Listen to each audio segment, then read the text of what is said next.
টাঙ্গাইলের কালিহাতীর এলেঙ্গা পৌরসভার এলেংচানি নদী, যেখান থেকে দেদারসে বালু উত্তোলন করছে প্রভাবশালীরা।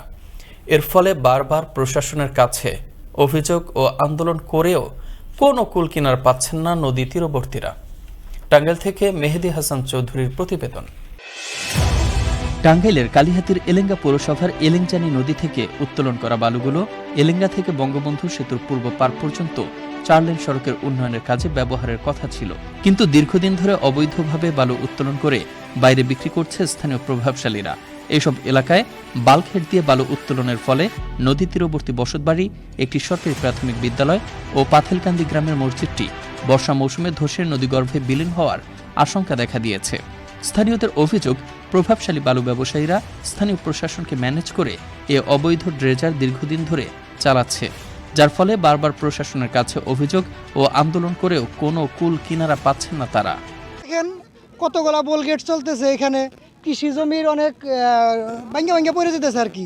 কতক্ষণ পর থনে আবার এই ধরে মাটি কাটে কয়ে সরকারের খনন করে নিবার, সরকারের খনন করে আবাদি সম্পন্ন এই নিবার।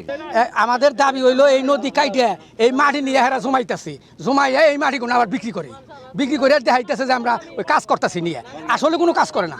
আমাদের ক্ষয়ক্ষতি জমি গেছে গা, আবাদি ফসল ভেঙে গেছে গা। টাঙ্গাইল পানি উন্নয়ন বোর্ডের নির্বাহী প্রকৌশলী বলছেন, অবৈধ বালু উত্তোলন বন্ধের জন্য একটি কমিটি গঠন করা হয়েছে।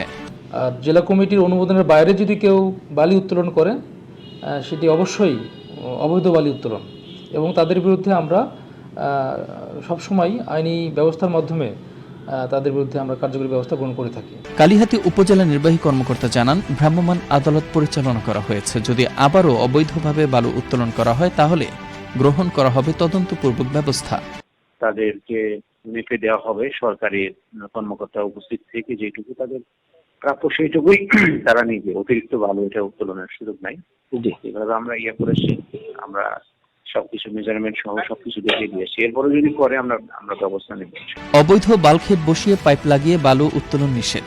2010 সালের বালু মহাল আইনে বলা হয়েছে, বিপণনের উদ্দেশ্যে কোনো উন্মুক্ত স্থানে ও নদীর তলদেশ থেকে বালু মাটি উত্তোলন করা যাবে না। কিন্তু এ নির্দেশনার তোয়াক্কা না করে দিনের পর দিন অবৈধ ড্রেজার বসিয়ে বালু উত্তোলন করেছে বালু ব্যবসায়ীরা, হাতিয়ে নিচ্ছে কোটি টাকার রাজস্ব।